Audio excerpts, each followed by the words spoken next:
বিশ্ব নবীর এই দাওয়াতি মিশনকে প্রথম যে ব্যক্তি বাধা সৃষ্টি করেছে, বিশ্ব নবীকে আঘাত করে, পাথরের আঘাত করে, হাত দিয়ে থাপ্পড় মেরে যে আঘাত করেছে, সে হলো আবু লাহাব। আল্লাহ তাআলা এটা সহ্য করতে পারে নাই যে আমার দোস্ত, আমার নবীর মিশনকে তুমি ব্যর্থ করে দিবা। আবু লাহাব, তোমার এত বড় ক্ষমতা, এত বড় দাপট, এই ক্ষমতা তোমাকে কে দিল একটু দেখাই, এক নাম্বার। আর দ্বিতীয় নাম্বার কারণ হলো, বিশ্ব নবী যখন হেরেম শরীফে নামাজের মধ্যে যখন দাঁড়াতেন, বিশ্ব নবীর তেলাওয়াত শুনবার জন্য কত কাফের বেঈমানের আবু জেহেল, আবু লাহাব, উতবা সাহেবেরা নবীর কোরআন তেলাওয়াত শুনবার জন্য তারা চলে আসতো। ঘটনা আপনারা জানেন, আমি ঘটনার দিকে যাব না। বিশ্ব নবী কোরআনে কারীম তেলাওয়াত করে আমার নবী যখন সেজদায় যখন পড়ে যেতেন, আল্লাহর নবী সেজদায় যখন যেতেন, অনেক সময় সেজদার মধ্যে থাকতেন। আর ওই নবী যখন সেজদার মধ্যে চলে যেতেন, ওই সেজদারত নবীর ঘাড়ের উপরে নারী বুড়ি চাপা দিত এই আবু লাহাব। একটু জোরে বলেন না নাউজুবিল্লাহ। এক নাম্বার হলো বংশীয়ভাবে সহযোগিতা তো করেই নাই, অন্যায় করেছে, আর তার উপর জুলুম নির্যাতন নিপীড়ন করেছে। দুই নাম্বার, তিনি যখন বিশ্বনবী যখন নামাজে যেতেন, ওই নামাজে গেলে বিশ্বনবীর এইরকম ঘাড়ের উপরে নারী বুড়ি চাপা দিয়ে তাকে কষ্ট দিত। কে? আবু লাহাব। এই জন্য আবু লাহাবের নামে সূরা আল্লাহ নাজিল করলেন। আর তৃতীয় নাম্বার হলো, বিশ্ব নবীর চাচা আবু লাহাব, সে নিজে তো নবীর মিশনকে বন্ধ করে দেওয়ার জন্য কত চেষ্টা করেছে, নিপীড়ন জুলুম করেছে, মারধর করেছে। শুধু সে করে নাই, আল্লাহর নবীর এই চাচা আবু লাহাব, এই আবু লাহাবের স্ত্রী ছিল যার নাম উম্মে জামিল। ওই উম্মে জামিল পর্যন্ত বিশ্ব নবীকে কষ্ট দিয়েছে। হাদিস শরীফের মধ্যে এসেছে, বিশ্ব নবীর ঘরের সামনে গিয়ে নারী ভুঁড়ি পচা নোংরা জিনিসপাতি তার ঘরের সামনে রেখেছে।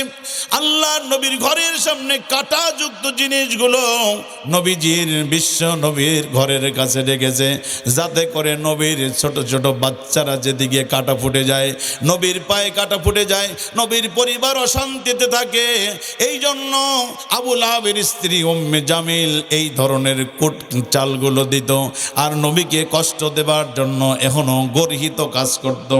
আমার বন্ধুগণ, 4 নাম্বার, আল্লাহর নবী বিশ্ব নবী মুহাম্মদুর রাসূলুল্লাহ সাল্লাল্লাহু আলাইহি ওয়াসাল্লামের দুই মেয়ে আর কুলসুম এবং রুকাইয়া, দুই মেয়েকে বিয়ে দিয়েছিলেন নবীর উপর।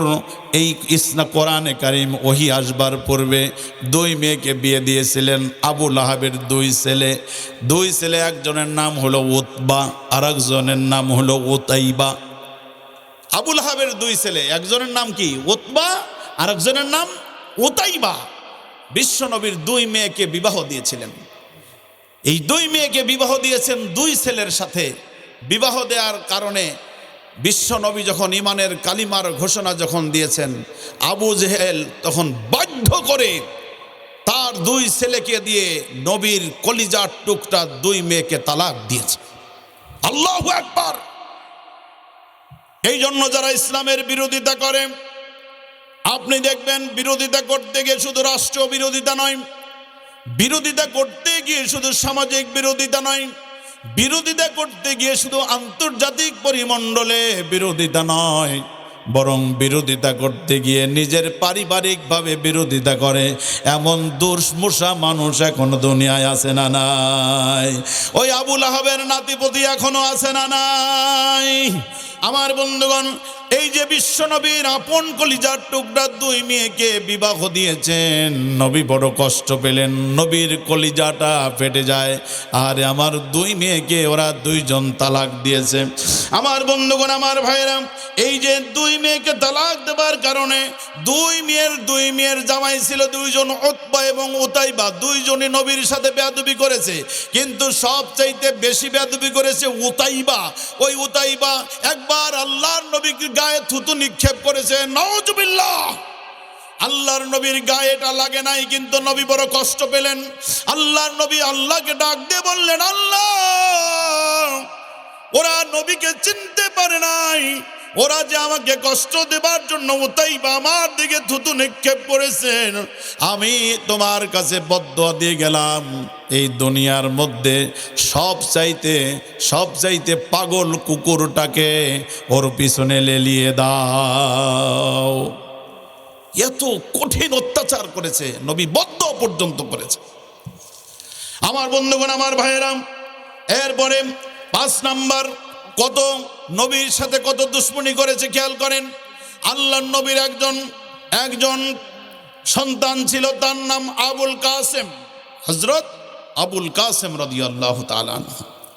এই যে আবুল কাসেম, উনি দুনিয়া থেকে বিদায় হয়ে গেছেন।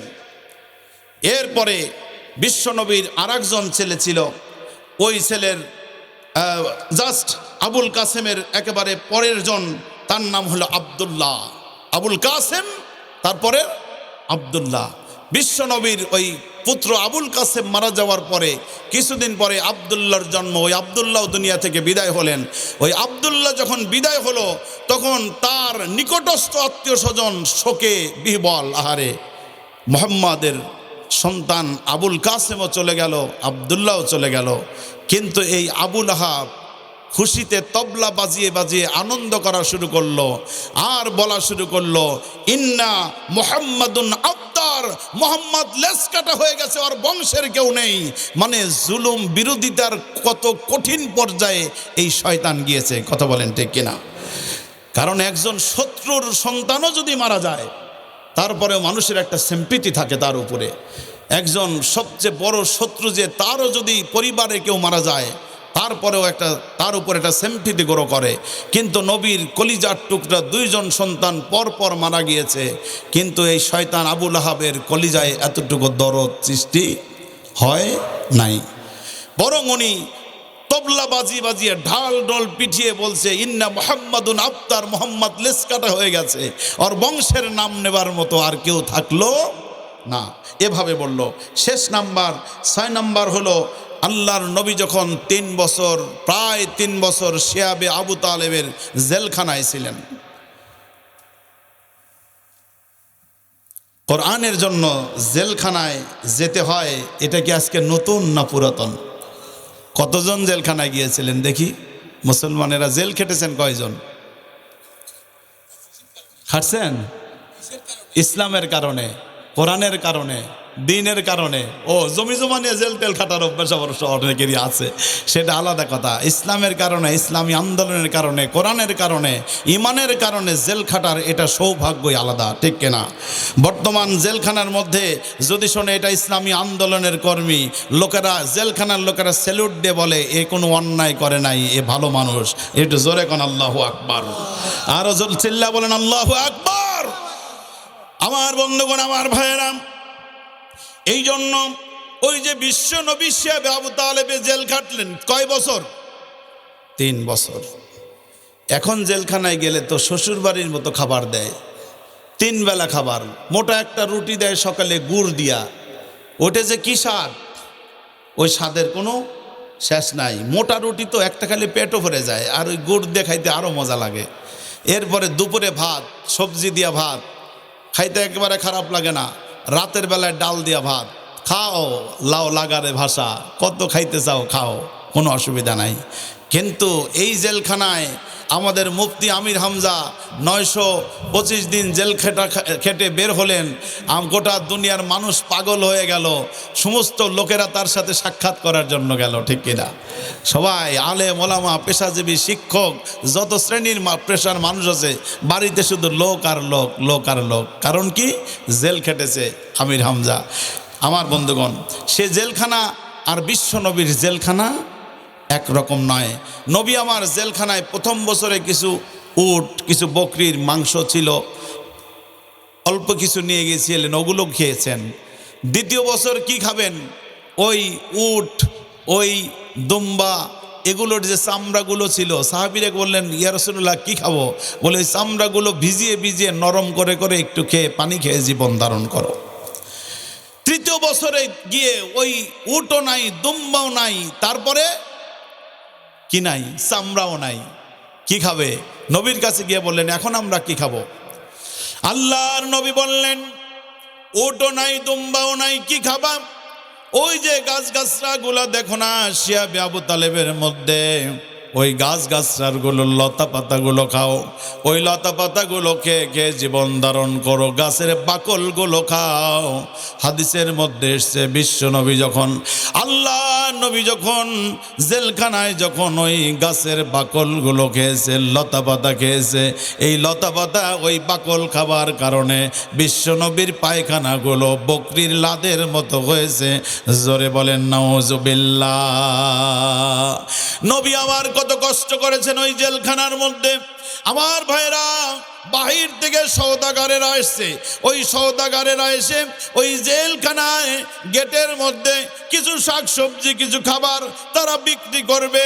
ওই শয়তান, ওই আবু লাহাব, ওই আবু জেহেলের পেতাত্তা আবু লাহাব ওই জেলখানার সামনে গিয়ে ওই লোকদের বলেছে, যাও ওই জেলখানার লোকদের কাছে অনেক বেশি দাম হাঁকাবা, জেলখানায় তো ওদের মধ্যে বেশি টাকা নাই, ওরা খাইতেও পারবে না, নিতেও পারবে না, আর তোমাদের ওই জিনিসগুলো যখন কেউ নিতে পারবে না, তুমি ফিরে আসবে, তোমার ওই জিনিসগুলো বেশি টাকা দিয়ে আমি কিনে নেব। জোরে বলেন নাউজুবিল্লাহ। এই যে ছয়টা কারণে, ছয়টা উল্লেখযোগ্য কারণে আল্লাহ এই শয়তান আবু লাহাবের নামে সূরা নাজিল করে দিলেন। জোরে বলেন নাউজুবিল্লাহ। আল্লাহ সূরা নাজিল করে দিয়ে বললেন, আজও এই পৃথিবীর মধ্যে ওই আবু জাহেল, ওই আবু লাহাব, উতবা, শাইবা, ওই মুগিরা, ইসলামের চূড়ান্ত দুশমনেরা কিয়ামত পর্যন্ত থাকবে। ওই কিয়ামত পর্যন্ত ইসলামের দুশমনেরা যখন আল্লাহ রাব্বুল আলামিনের কোরআনে কারীমের রাজত্ব প্রতিষ্ঠার জন্য যখন একদল মানুষ, কুনতুম খায়রা উম্মাতিন উখরিজাত লিন-নাস তা'মুরুনা বিল মা'রুফ ওয়া তানহাউনা আনিল মুনকার, যখন আমান আহসানু কাওলাম মিম্মান দাআ ইলাল্লাহি ওয়া আমিলা সালিহান ওয়া ক্বালা ইন্নানি মিনাল মুসলিমিন, মানুষগুলো যখন পাগল পারা হয়ে যখন পৌঁছে যাবে ইন্নাদ-দীনা ইনদাল্লাহিল ইসলাম, আল্লাহ রাব্বুল আলামিনের ওই দ্বীনকে প্রতিষ্ঠিত করবার জন্য মানুষগুলো যখন সামনের সারিতে যাবে, আজও ওই আবু জেহেল, আবু লাহাব, উতবা, শাইবা, ওই মুগিরা, এই সমস্ত কাফেরদের পেতাত্তারা আজও ইসলামী আন্দোলনের কর্মীদের উপর নির্যাতন চালাবে, ঠিক কিনা? সেটা এখনো অব্যাহত আছে না নাই? কথা বলেন আছে না নাই? এখন কি ওই জেল জুলুম আছে না নাই? কথা বলেন আছে না নাই?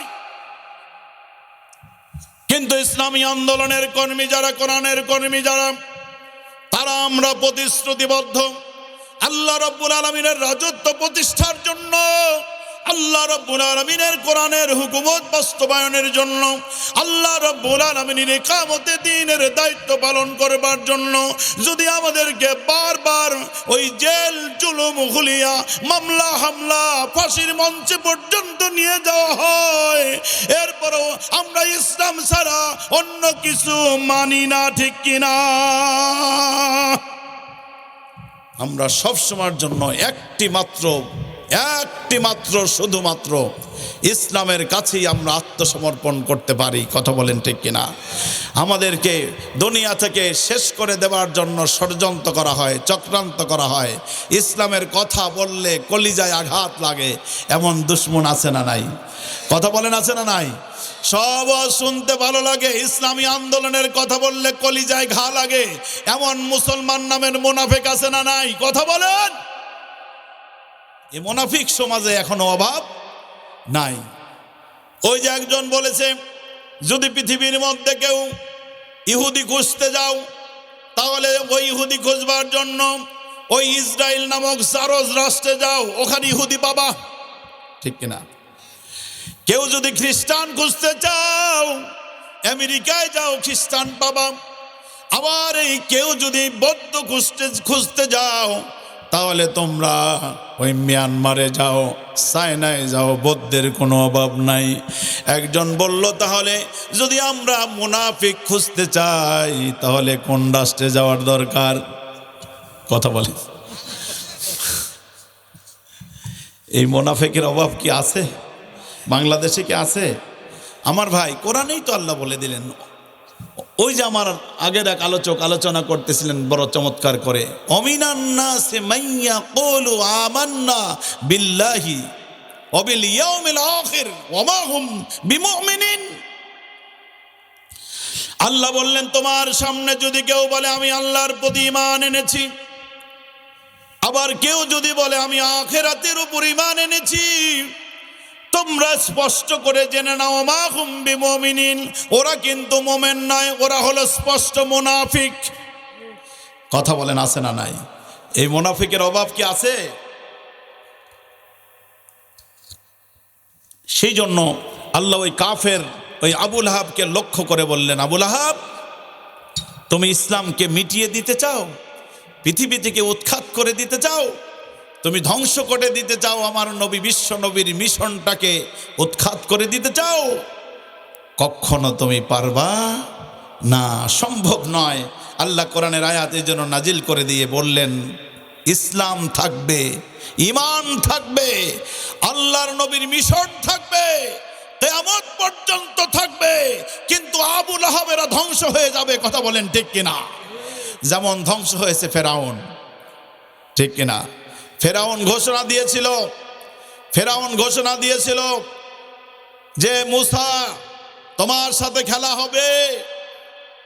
মুসা আলাইহিস সালাম বলছিলেন আই এম রেডি, তোমার সাথে খেলার জন্য আমি প্রস্তুত, কারণ আমি নবী মুসা, আমি হলাম ক্যাপ্টেন, আর আমার এই খেলার আম্পায়ার হলেন আকাশ এবং জমিনের মালিক। তিনি কে? এই খেলার কোচ কে? এই খেলার পরিচালক কে? খেলেছেন তো খেলেছেন, কঠিন খেলা খেলেছেন। খেয়াল করে দেখে বলুন তো সর্বশেষ জিতেছেন কে? ফেরাউন জিতেছে নাকি নবী মুসা জিতেছে? কে জিতেছে? সাইয়্যিদানা মুসা আলাইহিস সালাতু ওয়াস সালাম জিতেছে। ফেরাউন হেরেছে, গোহারা হেরেছে, ঠিক কি না? ডুবতে ডুবতে হেরেছে, এমন হারা হেরেছে। জীবনের শেষ সময় বলেছিল আমানাত বিহি বানু ইসরাইল, আমি বানু ইসরাইলের মতো ঈমান আনলাম, আমারে বাঁচাইয়া দাও। আল্লাহ বললেন না, কখনো নয়, তোর মতো একজন কাট্টা কাফের এত বড় সন্ত্রাসীকে আর ক্ষমা করার কোনো সুযোগ নাই। জোরে পড়েন আল্লাহু আকবার। এই জন্য আল্লাহ বলেন ইন্না বাতশা রাব্বিকা লাশাদীদ, আমি একবার ধরি, আমি আল্লাহ ধরি না, ধরলে আমি আল্লাহ ছাড়ি না। কথা বলেন ঠিক কিনা? আল্লাহর খেলা হলো একবার। কয়বার? সাইয়্যিদানা ইব্রাহিম আলাইহিস সালামকে চ্যালেঞ্জ করলেন, নমরুদ বললেন ইব্রাহিম খেলা হবে। এই বেটা আরো বোকা, বলে ইব্রাহিম তোর সাথে খেলা হবে না, আমি খেলবো তোর রবের সাথে। জোরে বলেন নাউজুবিল্লাহ। তোর আল্লাহর সাথে খেলবো। ওই খেলতে গিয়া মাঠে গেলেন, মাঠে যাওয়ার পরে উনি এরকম কিছু এরকম অস্ত্র দিয়ে দিলেন, এইভাবে কিছু তরবারি দিয়ে দিলেন, তখন তীর দিয়ে দিলেন, ধনুক দিয়ে দিলেন। দেওয়ার পরে তখন তোর প্লেন ছিল না, ছিল কি? প্লেন ছিল না। শকুন আছে না, শকুন, এই শকুন খুব উপরে যেতে পারে, দ্রুত উঠতে পারে, চোখের পাওয়ার অনেক বেশি। এই শকুনদের সহযোগিতায় কিছু তীর নিক্ষেপ করে দিল। আল্লাহ বলল যে পাগল, ওর আগে মাথা খারাপ বানায়া দেই। আল্লাহ বললেন একটা মাছকে ডেকে বললেন, মাছ তুমি এসে কিছু রক্ত লাগাইয়া দাও। ওই তরবারি তীরের সাথে কিছু রক্ত গেছে, ওই তীরটা ধরে ইব্রাহিম আলাইহিস সালামের কাছে এসে নমরুদ বলে দেখ তোর আল্লাহরে মেরে ফেলেছে। একটু জোরে সোরে কর নাউজুবিল্লাহ। আল্লাহর অস্তিত্বের উপর আঘাত করার ক্ষমতা পৃথিবীর কারো আছে? মোটেও না। আল্লাহ রাব্বুল আলামিন বললেন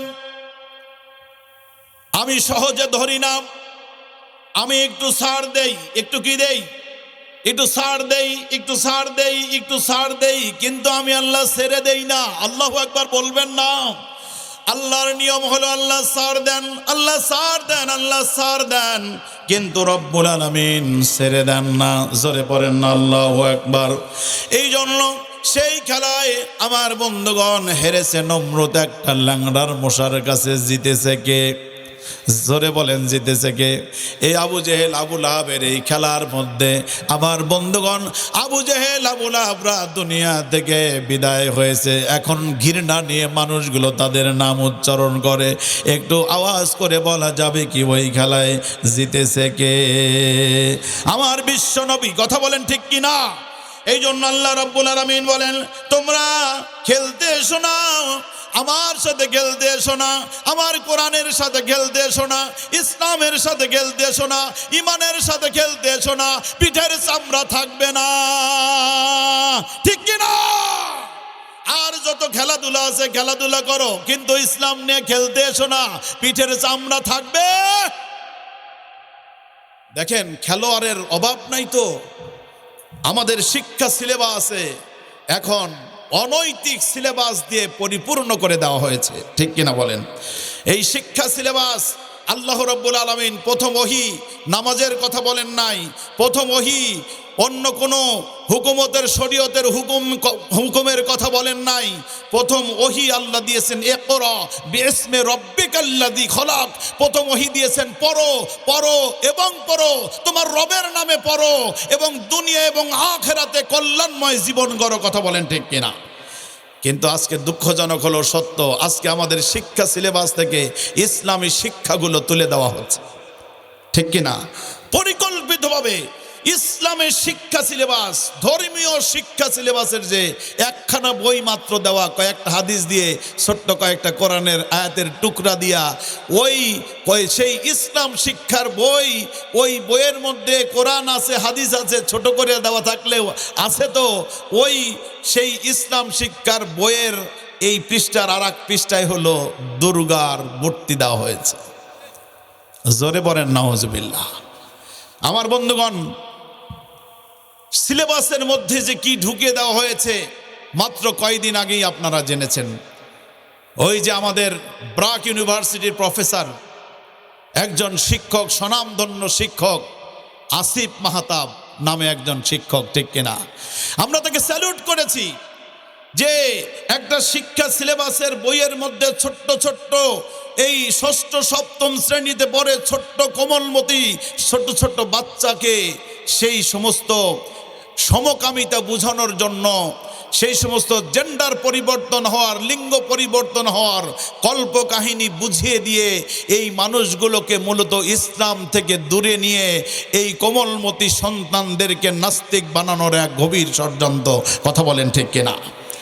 সে আসিফ মাহতাব সাহেব উনি প্রতিবাদ করলেন একটা প্রোগ্রামের মধ্যে গিয়ে, অত্যন্ত ভিআইপি সিআইপি দেরকে নিয়ে ওই প্রোগ্রামে গিয়ে ওই শিক্ষা সিলেবাসের ওই বইয়ের মধ্য থেকে শরীফা নামে সেই যেই গল্প কাহিনী দিয়ে যুবকদের চরিত্র হনন করবার জন্য, সেই সমকামিতার সেই লূত আলাইহিস সালামকে যে কারণে তার জাতিকে ধ্বংস করা হয়েছে, আল্লাহ কোরআনে বলে দিয়েছেন, ওই সেই অপরাধ আজও যেন সমাজে প্রতিষ্ঠিত হয়, সেই পরিকল্পনা নিয়ে আধিপত্যবাদ আর সাম্রাজ্যবাদ এবং নাস্তিক্যবাদের দালালেরা অত্যন্ত সুপরিকল্পিতভাবে আমাদের শিক্ষা সিলেবাসগুলোর মধ্যে সমকামিতার সেই সিলেবাস ঢুকিয়ে দিয়ে আমাদের সন্তানদেরকে নাস্তিক বানাতে চায়, কথা বলেন ঠিক কিনা? সেই আসিফ নজরুল তিনি তার প্রতিবাদ করলেন একটা বড় গুরুত্বপূর্ণ সমাবেশে। ওই পাতাটা এরকম ছিঁড়ে ফেলে দিলেন, ছিঁড়ে ফেলে বললেন, 80 টাকা দিয়ে বই কিনেছি, আর এই পাতাটা আমি ছিঁড়ে ফেলেছি, তুমি 40 টাকায় পারলে বিক্রি করো, কোনো আপত্তি আমার নাই। আমার ভাইয়েরা, এভাবে যখন দিলেন, দেওয়ার পরে তখন তার বিরুদ্ধে লেগে গেল ওই ব্রাক ইউনিভার্সিটি। আমরা আগেই জানি এই ব্রাক ইউনিভার্সিটি প্রতিষ্ঠিত হয়েছে আমাদের সন্তানদেরকে নাস্তিক বানানোর জন্য। এই ব্রাক ইউনিভার্সিটি প্রতিষ্ঠিত হয়েছে ইসলামী শিক্ষাকে সমূলে ধ্বংস করবার জন্য। এই ব্রাক ইউনিভার্সিটি সহ এই সমস্ত ইউনিভার্সিটি, অনেক ইউনিভার্সিটি আছে যারা চায় এ দেশে ইসলামী শিক্ষা বিলুপ্ত করে দিয়ে ওই আধিপত্যবাদ আর সাম্রাজ্যবাদ, ওই নাস্তিক্যবাদের শিক্ষানীতি প্রণয়ন করে বাংলাদেশের এই 95% মুসলমানের বাংলাদেশ থেকে ইসলামী শিক্ষা তাহজিব তামুদ্দুনকে চিরদিনের জন্য তারা বিলুপ্ত করে দিতে চায়।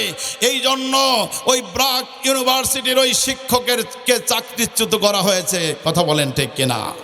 আমরা ধিক্কার জানাই, আমরা পরিষ্কার করে ধিক্কার জানিয়েছি, আজও ধিক্কার জানাতে চাই।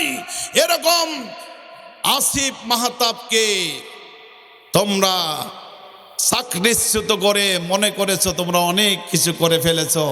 আজকে আসিফ মাহতাবকে অসংখ্য লোকেরা চাকরি দেওয়ার জন্য রেডি হয়ে গেছে।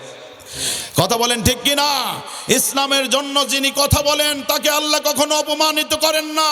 ইসলামের জন্য যখন কথা বলেন আল্লাহ তাকে কখনো লাঞ্ছিত করেন না। ইসলামের জন্য যারা কথা বলেন আল্লাহ তাদেরকে কখনো ইজ্জতহানি করেন না, বরং ইসলামের জন্য জীবন বাজি রেখে রিস্ক নিয়ে যারা কথা বলে আল্লাহ তাদের মর্যাদা বাড়িয়ে দেয়। কথা বলেন ঠিক কিনা? আজকে আসিফ মাহতাব ব্রাক ইউনিভার্সিটির সেই শিক্ষক আমাদের আজকে নয়নের মণি হয়ে গেছে। কথা বলেন ঠিক কিনা? আমাদের হৃদয়ের মণিকঠায় তার স্থান হয়েছে। এই জন্য আজকে গোটা দুনিয়াব্যাপী ষড়যন্ত্র চলছে। আমার ভাইরা, আপনারা দেখেছেন সেই 1992 সালে ওই ভারতে আমাদের সবচাইতে কলিজার টুকরা পৃথিবীর যত মসজিদ সকল মসজিদগুলোকে বিশ্বনবী বলছেন এই মসজিদগুলো হলো আল্লাহ রব্বুল আলামিনের সেই বাইতুল্লাহর অংশ। হিয়া রওজাতুম মিন রিয়াজিল জান্নাহ, প্রত্যেকটি মসজিদ হলো জান্নাতের বাগান। কিন্তু আমরা দেখতে পেয়েছি সেই 1992 সালে ওই ভারতের বাবরি মসজিদকে তারা গুড়িয়ে ভেঙে চুরে খান খান করে দিয়ে গোটা পৃথিবীর মুসলমানদের কলিজায় আঘাত করেছে। কথা বলেন ঠিক কিনা? কলিজায় যেদিন আঘাত করেছে সেদিন আমরা মিছিল করেছি, আমরা মিটিং করেছি, আমরা দুর্বার গণ আন্দোলন গড়ে তুলেছি। কিন্তু ওই ভারতের রয়ের এজেন্ট নাস্তিক্যবাদীরা সেটাকে অত্যন্ত সুকৌশলে আদালতে নিয়ে তাদের নিজেদের মন গড়া তাদের সেই কাঙ্ক্ষিত বিচারপতিদেরকে বসিয়ে তারা নামকাওয়াস্তে সাজানো একটি রায় নিয়ে আমাদের সেই কলিজার টুকরা মসজিদ বাবরি মসজিদের ওই জায়গায় রাম মন্দির স্থাপন করেছে। কথা বলেন ঠিক কিনা? আমরা ধিক্কার জানাতে চাই। ওই মসজিদ যখন যেদিন ভেঙে দিয়েছিল আজও আমাদের হৃদয়ে রক্তক্ষরণ হয়। শিল্পীরা গান গেয়ে বলে দেয়, ওরা ভাঙেনি তো মসজিদ বাবরের, ওরা ভেঙে দিল অন্তর মমিনের, মুখোশটা খুলে গেল ভারতের। কথা বলেন ঠিক কিনা? ওরা ভাঙেনি তো মসজিদ বাবরের, ওরা ভেঙে দিল অন্তর মমিনের, মুখোশটা খুলে গেল ভারতের। নেই মানে আদভানিদের ওই যোশীদের, আদভানিদের। চিল্লা বলেন ঠিক কিনা? আমার বন্ধুগণ, তাই আমরা দুঃখ এবং ক্ষোভের সাথে জানাচ্ছি যে সেই আমার ভাইয়েরা ওই রাম মন্দির উদ্বোধন করবার জন্য অনেক শিল্পীরা, গায়ক গায়িকা, নায়ক নায়িকারা এমনকি ওই ভারতের নরেন্দ্র মোদী পর্যন্ত গিয়ে মসজিদ ভেঙে সেই জায়গায় রাম মন্দির স্থাপন করে সেটা উদ্বোধন করেছে। ওটা রাম মন্দির উদ্বোধন করবার নামে মুসলমানের হৃদয় আঘাত করেছে। আমরা বলতে চাই মুসলমানদের বাবরি মসজিদকে ফিরিয়ে দাও। কথা বলেন ঠিক কিনা? আমরা কারা কারা মসজিদ চাই, বাবরি মসজিদ হাত উঁচু করে আল্লাহকে দেখায়।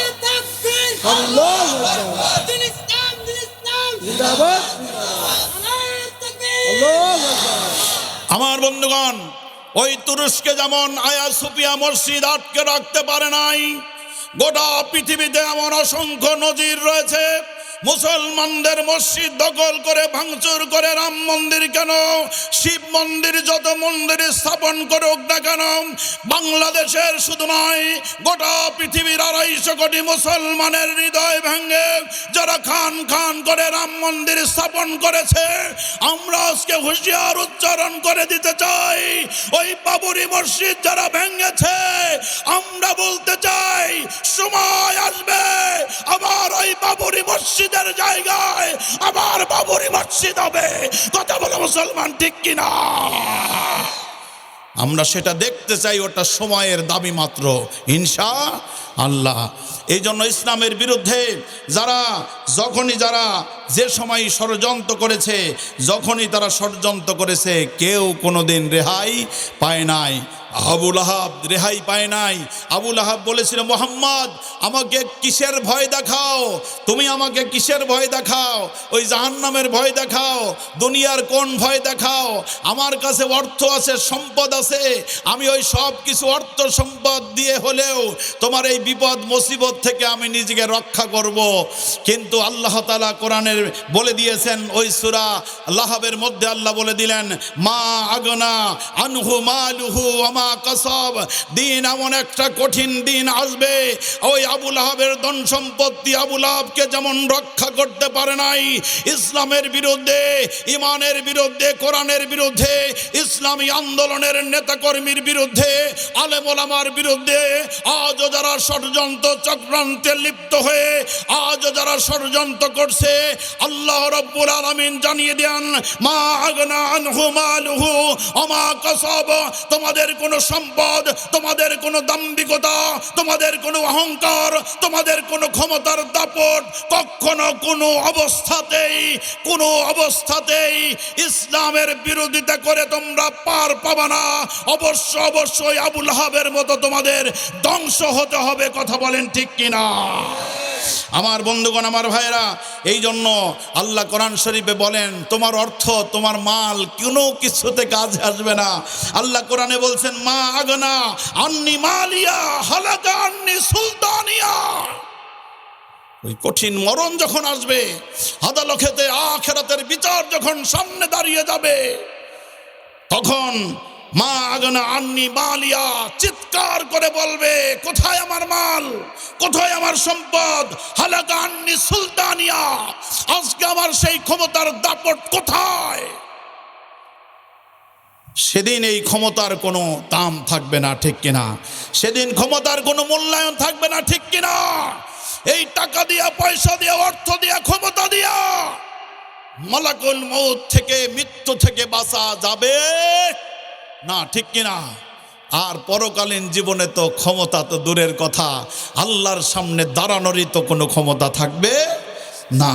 এই জন্য আমার ভাইরা, আল্লাহ রাব্বুল আলামিন তাই বলছেন, সায়াসলানা রাংজা তালাহাবি ওয়া আমরাতু হাম্মালাতাল হাতাব। আল্লাহ বলেন, আবু জেহেল তো জাহান্নামের মধ্যে যাবে, আবু লাহাব তো জাহান্নামের মধ্যে যাবে। আবু লাহাবকে অনুসরণ করে যারা ইসলামের বিরোধিতা করে, তারা ওই গোষ্ঠী সহ জাহান্নামের মধ্যে যাবে। কথা বলেন ঠিক কিনা?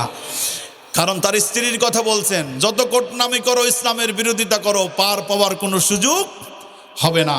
তার স্ত্রীর ব্যাপারে বলছেন, জাহান্নামের মধ্যে যখন যাবে, তার স্ত্রী লাকড়ি বহনকারী হবে। কঠিন জাহান্নামের সেই অগ্নি শিখায় তাকে বেরি পরাইয়া তাকে বলা হবে, তুমি লাকড়ি দিয়ে দিয়ে তোমার স্বামীরে আরো বেশি করে পড়ো এবং নিজেও তুমি আগুনের মধ্যে জ্বলতে থাকো। জোরে পড়েন নাউজুবিল্লাহ। আজও পৃথিবীতে ওই উম্মে জামিলের, এখনো ওই উম্মে জামিলের সেই যারা বংশধরেরা রয়েছে, আজও আমরা দেখতে পাই উম্মে জামিলের ওই বংশধরেরা যেমন সেই উম্মে জামিল ইসলামের বিরুদ্ধে যেমনটি ভাবে ষড়যন্ত্র করেছিল, নবীকে কষ্ট দিয়েছিল, আজও আমরা দেখতে পাই পৃথিবীর মধ্যে উম্মে জামিলের সেই বংশধরেরা ইসলামের বিরুদ্ধে, ইসলামকে ধ্বংস করবার জন্য উঠে পড়ে লেগেছে। কথা বলেন ঠিক কিনা?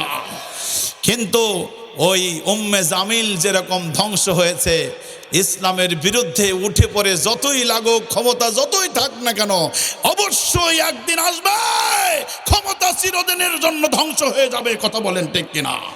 এই ক্ষমতা দিয়ে বাঁচার কোনো উপায় থাকবে না আমার ভাইয়েরা, ফি জিদিহা হাবলুম মিন মাসাদ, এই গলদেশে খেজুর বাকলের রুদ্ধ রশি তাকে ঝুলিয়ে দেওয়া হবে।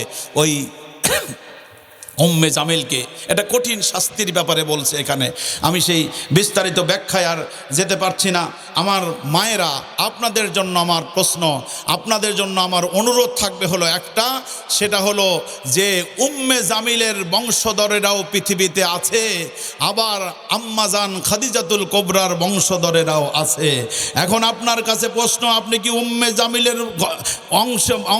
জামিলের পক্ষে থাকবেন নাকি আম্মাজান খাদিজাতুল কোবরার পক্ষে থাকবেন? কথা বলেন, একজন মা কার পক্ষে থাকবে? আম্মাজান খাদিজাতুল কোবরা ইসলামের জন্য সব বিলিয়ে দিয়েছেন, ইসলামের জন্য সব বিলিয়ে দিয়েছেন। জীবনে যা কিছু ছিল, অর্থ সম্পদ যৌবন বৈভব সব বিলিয়ে তো দিলেন। মৃত্যুবরণের আগে আল্লাহর নবীকে বললেন, নবী হে, আমার প্রিয় স্বামী কলিজার টুকরা বিশ্ব নবী, আমি দুনিয়া থেকে বিদায় হয়ে যাবার পরে যদি আমার হাড্ডিটাও ইসলামের কাজে লাগে, এরপর ইসলামের কাজে লাগাইয়া দিন। জোরে কন্যা সুবহানাল্লাহ। আমার মা, এই জন্য আপনি মা খাদিজাতুল কোবরার জাতি, আপনি অবশ্যই ফরজ নামাজ আদায় করবেন, আপনি অবশ্যই আমার মায়েরা ফরজ রোজা রাখবেন, অবশ্যই আমার মায়েরা পর্দা মেনে চলবেন, অবশ্যই স্বামীকে খেদমত করবেন, স্বামীর ইতাআত করবেন। আল্লাহর নবী বললেন, চারটি কাজ যদি কোনো মা করতে পারে, আল্লাহ রাব্বুল আলামিন তাকে জান্নাত নামক নিয়ামত দিয়ে দিবেন, জান্নাতের 8টি দরজা তার জন্য খুলে দিবেন। জোরে কোন সুবহানাল্লাহ।